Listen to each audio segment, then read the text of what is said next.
ایک بادشاہ کو بہلول دانا سے ملاقات کی خواہش جاگی۔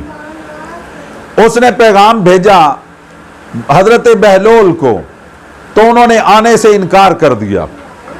ایک دن حضرت بہلول رحمہم اللہ بادشاہ کے محل کے پاس سے گزر رہے تھے، تو بادشاہ نے فوراً سپاہیوں کو بھیجا اور انہیں گرفتار کر کے اپنے دربار میں بلایا۔ حضرت بہلول رحمہم اللہ کو جب گرفتار کر کے لایا گیا تو بادشاہ نے سوال پوچھا۔ اس نے کہا میں نے آپ کو اس لیے بلایا ہے کہ مجھے بتائیں کہ آپ اللہ تک کیسے پہنچے؟ تو حضرت نے فرمایا جیسے تم تک پہنچا ہوں۔ اس نے کہا مجھے بات سمجھ میں نہیں آئی۔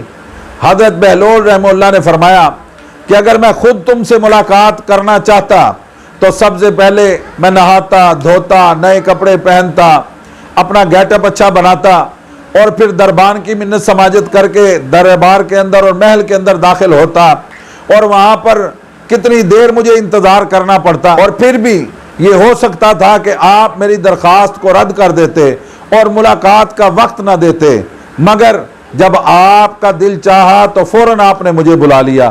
بس اسی طریقے سے جب اللہ تعالیٰ کو اپنے کسی بندے کی کوئی ادا پسند آ جاتی ہے تو اللہ پاک چند لمحوں میں وہ منزلیں بندے کی طے کروا دیتا ہے۔ اللہ پاک وہ منزلیں طے کروا دیتا ہے جو بڑے بڑے عابدوں کو بھی